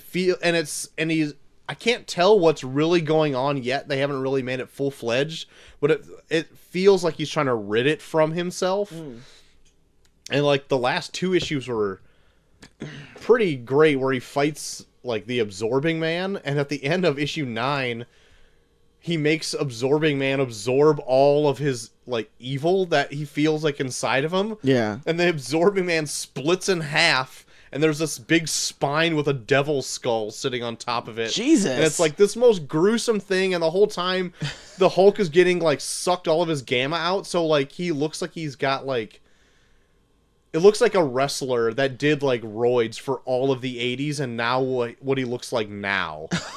And so he's got like droopy, nasty muscles, but he's still not Bruce Banner, he's still the Hulk. Oh god. And so like he's got nasty, flappy skin and all that, and it's like, Jesus Christ. So anyway, but it's really good. Like, I really am enjoying Immortal Hulk a lot. Also, keeping up on the Fantastic Four. That's really good. Look out for the wedding of Alicia Masters and the Thing pretty soon. Oh shit! And then Ben Cron. That's right. Debate Troy. Ben Cron. I will debate Fantastic Four with you all day because I think Slot's doing a pretty great job. You are too quick to jump down his throat. All right. Get in here, Ben. I will fucking talk to you up and down. Anyway, there was also a #1 of Shazam, which I really like. Also, Yep. Spoilers, it's my birthday when the day you're listening to this. Yep. Any day you're listening, it's my birthday. Any day. And JT, you blessed me with a Shazam action figure. You're welcome. I really enjoy it. A Shazam / Billy Batson 2-pack. That's right. I'm excited to get it out and play with it. And then I also read one more #1, a title called Namor, the Submariner, Yeah. The Best Defense. Yep. Didn't like it. Okay. You can skip it if you want, but it's a part of like a 5-part series, so I might finish it. Because I'm Fair a enough. glutton for punishment and I'm a completionist and it sucks. But that's all I've been into. Bless it. So if people want to complete on you, JT, where could they do Please. that? Please complete all over me at Bucky for Everyone on Twitter, also Bucky for on Instagram, and Bucky for on Snapchat. Troy. You can find me at Troy to the Max on Twitter. You can find us both at Review Pod on Twitter. All of our new episodes are also uploaded onto Facebook, if you are into that Facebook thing, as well as our hosting site, reviewpod.podbean.com. Hey. But if you don't want to listen there, no sweat off our backs, because Shit. we are no on a sweat out of our big swampy asses. we are on a multitude of other platforms such as Stitcher, Spotify, Google Podcasts, YouTube. We're everywhere. We're even on Apple Podcasts. And hey, if you're a listener to there, why don't you give us a review, rate us there, because if you like us, that helps other people find the show. And if you want to write in, like our good pals Eric and Jude often do, Come on. you can do so at reviewpod@gmail.com. We got a mail stream all ready to get fired up. That's right. We also are glad that people responded to what they thought about Quiet Place on Twitter. Yeah. That was really fun. Yeah. Pop Culture Punks, represent. Represent. But I think that's going to be the show this week, JT. There you go. Also, vote for the finals That's right. of the Term of Random Movies. Hop on Jerry those Maguire versus White Men Can't Jump. This is for all the beans, people. Yeah. The winner of this will be reviewed by us at a later date. That's right. Make it count. Make it count. Make it the biggest vote you've ever... Make it a good one. That's right. Make it a good one. So that'll do it. On Monday, we got another one that slipped by my little eyes over the last year. We'll be reviewing Game Night. This one I'm looking forward to what you think. All right. Yeah, we're doing Game Night to kind of lighten up the mood from all this dreariness and deep thinking. Right. Now we're going to do just a fun comedy. Right. And if you have HBO, you can catch on HBO for free. It's on HBO for free. Free with subscription. If you have that. Or if you're course. borrowing it from your parents. Whatever you want to do. Like I'm doing. Whatever it is, free on HBO. So check it out there. Yeah. But that'll do it. And then next Thursday, we're doing one of the big releases A lot of people talking this up. Yes. Supposed to be. I've been hearing this is maybe one of the best films of the year. We could I've probably heard add this to almost the same. what we've missed. Oh, boy. What we missed, and we haven't even missed it yet. That's right. We don't want to miss it. We don't want it. Yeah. Things you don't want to miss in 2018. We're talking about the new theatrical release, Spider-Man: Into the Spider-Verse. Mm-hmm.